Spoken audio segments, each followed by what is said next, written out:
Hello guys, welcome to wedding purchase part 3. അതെ guys, ഇന്ന് നമ്മൾ മിഥുൻ്റെ കല്യാണത്തിന് ഇടാനുള്ള ഡ്രസ്സിൻ്റെ മാച്ച് ആയിട്ടുള്ള ഓർണമെൻറ്റ്സ് എടുക്കാനാണ് പോകുന്നത്. ഓർണമെൻറ്റ്സ് എടുക്കാൻ പോകുന്നത് വെച്ചപ്പോൾ ആദ്യം നമ്മൾ ചാല ചൂസ് ചെയ്യാമെന്നാണ് വിചാരിച്ചത്. പക്ഷേ എന്തുകൊണ്ടും ചാലയെക്കാട്ടിലും ബെറ്റർ ആയിട്ടുള്ള ഓപ്ഷനായിട്ടാണ് ഞങ്ങൾക്ക് ഇവിടെ ഫീൽ ചെയ്തത്. ഈ കട വേറെ എവിടെയല്ല, ഞങ്ങളുടെ കൂടെ പഠിക്കുന്ന ഞങ്ങളുടെ ക്ലാസ്സിൽ അക്സയുടെ ആൻറ്റിയുടെ ഫാൻസി കടയാണ്. ആക്ച്വലി അവിടെ ചെന്ന് കയറിയപ്പോഴത്തേക്കും ഭയങ്കര ലൈക്ക് പ്രീമിയം കളക്ഷൻസ് പോലെയൊക്കെ എനിക്ക് ഫീൽ ചെയ്തു. ചെന്ന് കയറുമ്പോൾ തന്നെ ഒരു പ്രീമിയം കളക്ഷൻസിൻ്റെ നിലവറയിലോട്ട് ചെന്ന് കയറുന്ന ഒരു ഫീലിംഗ് ആയിരുന്നു എനിക്ക്. വേറെ ഫാൻസി കടയിലൊന്നും ഞാനിത് കണ്ടിട്ടില്ല. പക്ഷേ ഇവിടെ ഈ സൈഡിലൊരു മിററൊക്കെ അറ്റാച്ച് ചെയ്തിട്ടുണ്ട്. നമുക്ക് നമ്മൾ എടുക്കുന്ന ഓർണമെൻറ്റ്സ് നമുക്ക് മാച്ച് ആകുന്നുണ്ടോ എന്നുള്ളത് ഇട്ട് നോക്കാനാണെങ്കിലും വെച്ച് നോക്കാനായിട്ടാണെങ്കിലും ഒക്കെ ഈ മിറർ ഇവിടെ ഇരിപ്പുണ്ട്. അത് ഭയങ്കര ഹെൽപ്ഫുള്ളായിട്ട് എനിക്ക് ഫീൽ ചെയ്തു. യെസ്, നമ്മുടെ അസ്ക. യെസ്, ആൻഡ് ഇവിടെ നല്ല പ്രീമിയം ജിംകി കളക്ഷൻസും പിന്നെ പ്രീമിയം കമ്മലും മാലയും പെയറായിട്ടുള്ള കളക്ഷൻസും ഒക്കെ ഉണ്ടായിരുന്നു. ആൻഡ് ഓൾസോ ബാങ്കിൾസ്, സെപ്റ്റം പിയേഴ്സിങ്സ്, പിന്നെ പൊട്ട്. എടാ, ഉപ്പ് തൊട്ട് കർപ്പൂരം വരെ ഉണ്ടെന്ന് പറയുന്ന കണക്ക് ഞങ്ങൾ ചെന്ന സമയം കുറച്ച് ലേറ്റായി പോയതുകൊണ്ട് കുറച്ച് സാധനങ്ങൾ ഞങ്ങൾക്ക് കിട്ടിയില്ല. ആക്ച്വലി ഭയങ്കര റഷായിരുന്നു. ഞങ്ങൾ ചെന്നത് സൺഡേ ആയിരുന്നു. സൺഡേ ആയതുകൊണ്ട് തന്നെ കടയിൽ ഭയങ്കര റഷായിരുന്നു. And look at this ring. എനിക്ക് ഭയങ്കരമായിട്ട് പേഴ്സണലി ഇഷ്ടപ്പെട്ടൊരു റിങ്ങാണ്. കാരണം എൻ്റെ സാരിക്ക് ഭയങ്കരമായിട്ട് മാച്ചിങ് ആയിട്ടുള്ളൊരു റിങ്ങാണ്. ആനിൻ്റെയും സാരിക്ക് മാച്ചിങ് ആയിട്ടുള്ള റിങ് ആയിരുന്നു ആ ബ്ലാക്ക്. പക്ഷേ ആൻ അത് എടുത്തില്ല, ഞാൻ ഈ ബ്ലൂ എടുത്തു. ആൻഡ് ഓൾസോ ഇപ്പം ഞാൻ ഈ മണത്ത് നോക്കുന്ന ഇതില്ലേ, ഇതിന് 20 റുപ്പീസേ ഉള്ളൂ. 20 റുപ്പീസിൻ്റെ പോക്കറ്റ് പെർഫ്യൂംസ് എന്ന് തന്നെ പറയാം. അത് ഊത് പോലത്തെ മറ്റേ കുഞ്ഞത്തറ പോലത്തെയാണ്.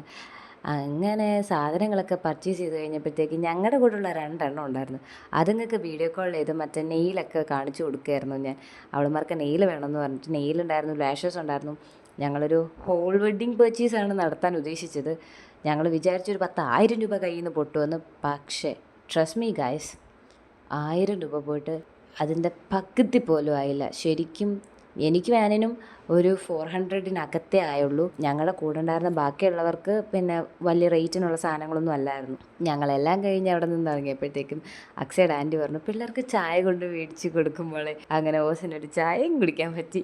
അതിൻ്റെ തൊട്ടപ്പുറത്ത് തന്നെ ഒരു ബേക്കറി ഉണ്ടായിരുന്നു. സോ അക്സ ഞങ്ങളെയും അവിടെ കൊണ്ടുപോയിട്ട് ഞങ്ങൾക്ക് ചായ പിന്നെ സ്വീറ്റിനെയൊക്കെ മേടിച്ച് തന്നു. അങ്ങനെ ഞങ്ങൾ ചായയൊക്കെ കുടിച്ച് ഫുഡൊക്കെ കഴിച്ച് ഞങ്ങൾ പിന്നെ പുറത്തോട്ട് ഇറങ്ങി. ആക്ച്വലി എനിക്ക് ഭയങ്കര അഫോർഡബിളായിട്ട് ഫീൽ ചെയ്തൊരു പർച്ചേസിങ് ആയിരുന്നു ഇത്. കാരണം ചാല എന്നൊരു ഓപ്ഷൻ നമ്മൾ തിരഞ്ഞെടുക്കുമ്പം കുറ്റം പറയാൻ പറ്റില്ല. പക്ഷെ ചാലയെന്ന് പറഞ്ഞിങ്ങനെ വിജൃംഭിച്ച് കിടക്കുന്നൊരു സ്ഥലമാണ്. അത് നമ്മൾ ഒരു കടയിൽ നിന്ന് ഇറങ്ങി അടുത്ത കടയിൽ ചെന്ന്, അടുത്ത കടയിൽ നിന്ന് ഇറങ്ങി അടുത്ത കടയിൽ ചെന്ന് സാധനം നമുക്ക് അഫോർഡബിൾ ബഡ്ജറ്റിന് കിട്ടുമെങ്കിലും നമുക്ക് ഭയങ്കര വലച്ചിലായിരിക്കും. പക്ഷെ ഒട്ടും വലയാതെ അത്യാവശ്യം നല്ല രീതിയിൽ നമുക്ക് സമാധാനത്തിൽ നിന്ന് പർച്ചേസ് ചെയ്യാൻ പറ്റുന്ന ഒരു കടയായിരുന്നു. ഞങ്ങൾ ഇത്രയും പർച്ചേസ് ചെയ്തിട്ട് ആനിൻ്റെ ഇഷ്ടപ്പെട്ട മാല കിട്ടിയില്ല. സോ ഞങ്ങൾ മാലയും കമ്മൽ ആന ഇവിടെ നിന്ന് എടുത്തു. പക്ഷെ മാല മാത്രം കിട്ടിയില്ല. അപ്പോൾ മാല പർച്ചേസ് ചെയ്യാൻ വേണ്ടിയിട്ട് ഞങ്ങൾ വീണ്ടും സിറ്റിയിലോട്ട് പോകാമെന്ന് വെച്ചു. ഈ കട വരുന്നത് നമ്മുടെ തിരുവല്ലം ബസ് സ്റ്റാൻഡിൽ ഇറങ്ങിയിട്ട് അവിടെ നിന്നൊരു 3 സ്റ്റെപ്സ് മുന്നോട്ട് വെച്ച് കഴിഞ്ഞാൽ ഇവരുടെ കട കാണാവുന്നതാണ്. സോ എല്ലാവരും പോയി വിസിറ്റ് ചെയ്യുക മാത്രമല്ല പർച്ചേസ് ചെയ്യുക. So stay tune for part 2 guys. കാരണം ആനിന് മാല കിട്ടിയോ അതോ കിട്ടിയില്ലേ?